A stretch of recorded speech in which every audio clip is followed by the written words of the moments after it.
Hello, I will be walking you through the basic steps of using Movie Colab. First, as you can see here, we have already created a team, and we are adding a project called Big Bucks Bunny. Just add a sample description, and then we can create the project. Every time we create a project and select a team, all the members from that team will have access to it. We don't have to individually keep adding users to the project. From here, you can also invite a new user.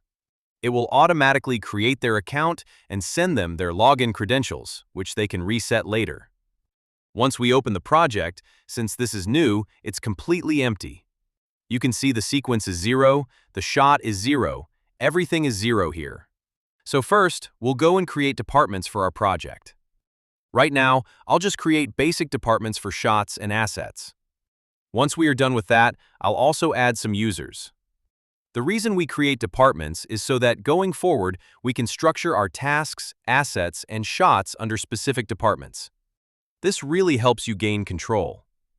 After department creation, we'll go ahead and create something called a pipeline for our project. We'll have a distinct pipeline for asset creation and another for shot creation. We'll head over to Settings, then Task Templates. Here you can see all the statuses, which we can also update. So we'll go ahead and create an asset pipeline.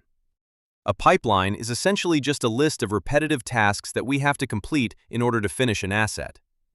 This will include modeling, texturing, and all those associated steps, and we will assign it to one of the departments.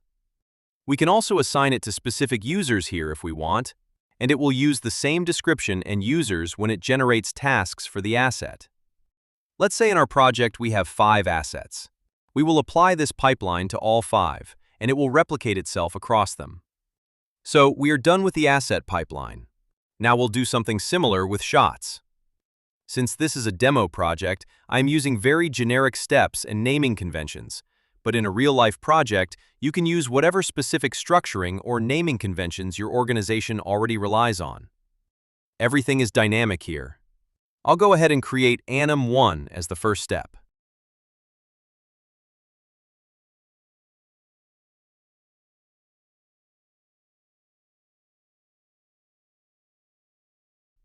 What you see here under Next Phase is just a way to create dependencies.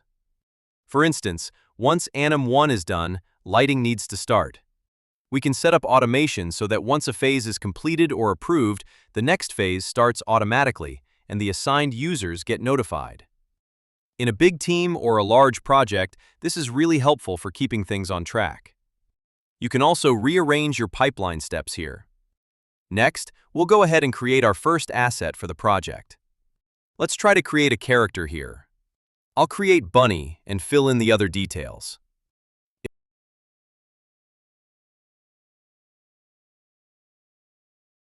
If I go to the Tasks page for that asset, everything is currently empty. So I'll go in and create some tasks. I can create them individually, or I can just generate them from the asset pipeline template we just created. Departments are necessary in order to create tasks. So we have modeling, rigging, and so on, all associated with a certain department. Since we checked Calculate Date, the system was able to automatically calculate deadlines based on our predefined durations. Now, this will show up for the assigned users via notifications, in their widgets on the Updates page, and in their to-do lists. These are all different kinds of views you can use. At this point, a user would complete their work and then submit it back to Movie Colab. We'll just keep creating versions for this asset called Bunny. Let me show you how users upload their work back into the platform. We'll just download a sample asset online and upload the file here as a version. This acts as a subset of our asset and will set the status to review. This allows department admins to see that something has been submitted for review so they can check it and add their feedback.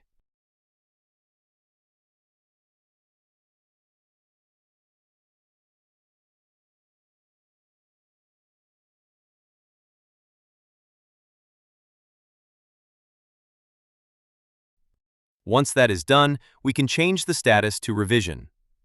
This notifies the artists that they need to submit a revised version with changes. Now, just like we have an asset structure, we also have a sequence/shot structure, with that same shot pipeline being applied. Artists will submit their work for animation and whatever other steps are required. Here, you also have a helper tool that allows you to create multiple shots in one go, making bulk shot creation easy. I'll just go ahead using the naming convention that we follow. I actually forgot to create the tasks for this shot, so I'm just going to do that now. Creating tasks manually is something we mostly do initially. Once the project is fully set up, the workflow consists mostly of versions being submitted by artists and then reviewed. Incredibly helpful for assessing the project's overall timeline. With this setup, we're able to generate shots and submit them to Movie Colab. On the Updates page, data will start populating as the project evolves. We have a widget for project reviews, and as versions come in, it will constantly update on a daily and weekly basis. You can also see a live feed of the shots coming in here. Once that is done, let's say I have a first pass ready to be reviewed. What I'll do is put all the scenes together. There is a review feature here which makes it easy to get feedback from people outside your team as well. I'll compile a version that's maybe 10 or 12 minutes long and upload it. We can then use this to invite external reviewers and get feedback on the entire content. So I'll go ahead, create a new file version, and add a note so everyone has some insight into what this review is for. Then, I'll just upload the entire file. Once it's done, it will send an email to every reviewer on this project, allowing them to open and review it. Additionally, any file you upload for review is also available to review in the VR app. All you need to do is upload a file here in the review section. When you open the VR app and select the project, all the review files will be available for you. You can open them, do a playback, talk about them, annotate, and leave feedback directly in VR.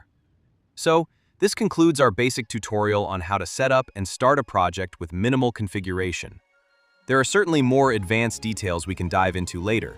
For example, sharing references among artists, creating custom fields, or using advanced task controls like creating individual to-dos for each task.